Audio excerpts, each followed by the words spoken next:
Hi everyone. So I wanted to make a video today talking about a topic that I think a lot of people find difficult to talk about, and one that needs to be spoken about more, and also a topic that I think holds a lot of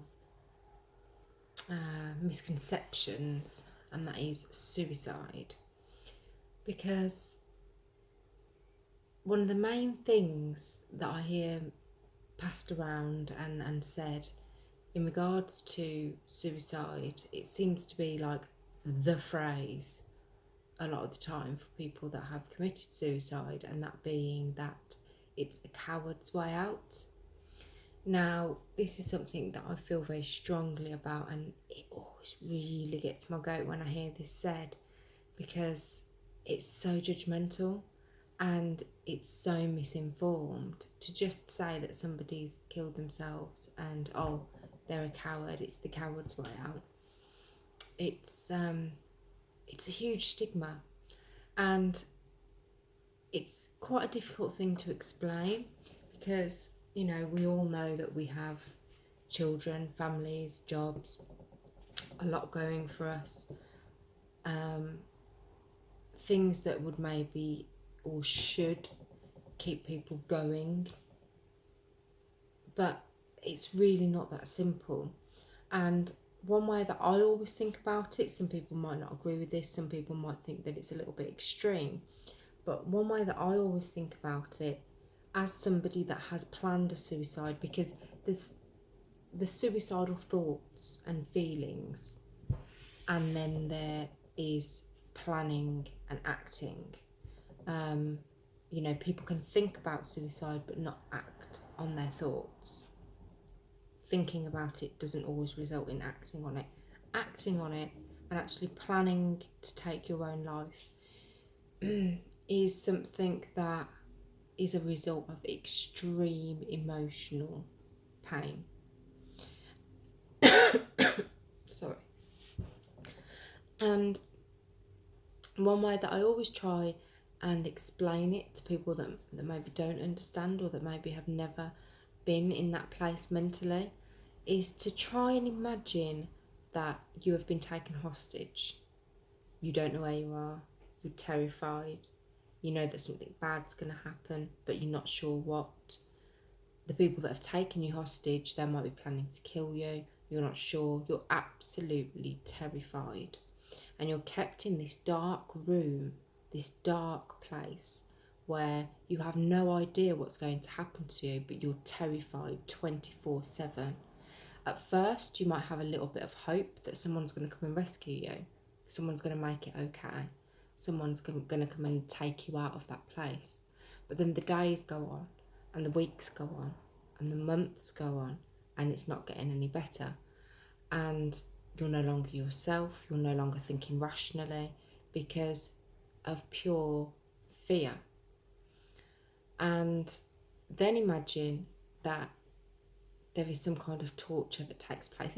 Just imagine, I know it's extreme, but imagine someone day in, day out is coming into this dark place where you don't know where you are, you don't really know who you are anymore, and they start pulling off toenails and you're in pain, extreme physical pain, and that goes on for days and weeks and months, and in the end you are out of your mind.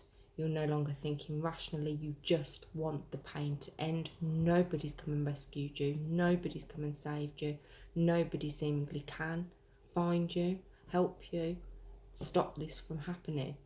And so anybody in physical pain with that sort of torture, that would also create mental torture, day in, day out, would just want the pain to stop.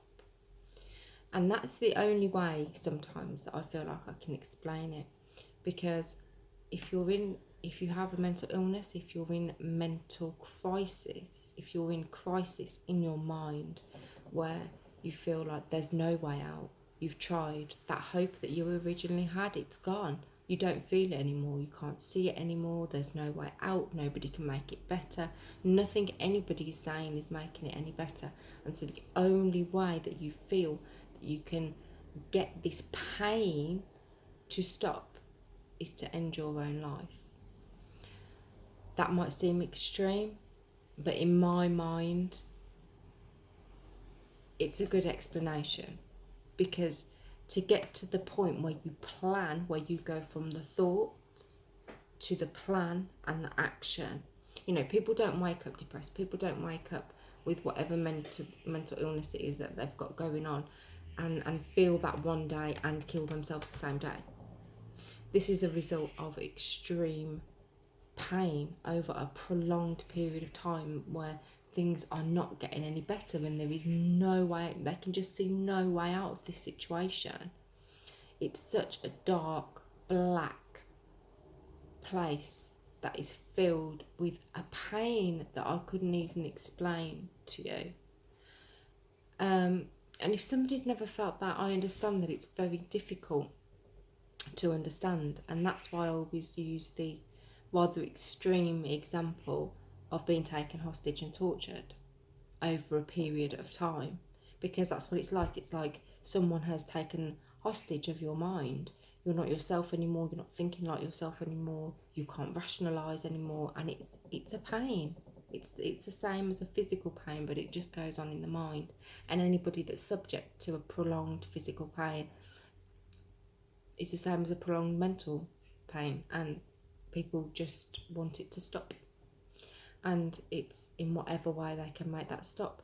A lot of the time people might not actually want to die, as in cease to exist anymore. They just want the pain to end, and that is the only way they can see that happening. That's the only way they can see that that's going to stop.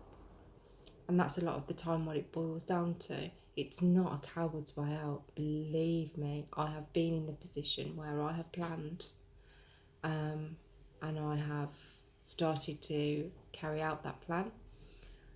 Luckily, it didn't go as I'd planned. There was quite a freaky intervention in the midst of that I believe was fate. But get into that place where you're actually doing that is not cowardice. It's not, believe me, it's really, really not. It's nothing to do with being a coward. It's to do with being in a lot of pain that you can't see another possible way out of, that has gone on for a long time, that you have tried the alternatives and that they haven't worked.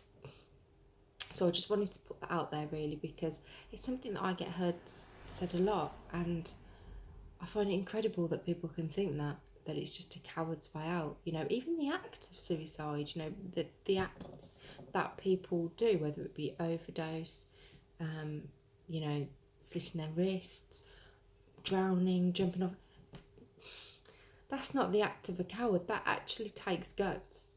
It takes a lot of guts to actually plan and carry out something like that. It's not the act of somebody that's just looking for the easy way out, believe me. So I just wanted to say that, really, and put that out there, because it's something that I think people find hard to talk about, maybe a bit embarrassed to talk about, don't really know how to talk about it, but I think that's how it is. You know, that's how it is, and it's not the result of somebody being a coward. So if you know somebody that is feeling suicidal, please don't respond to it in that way.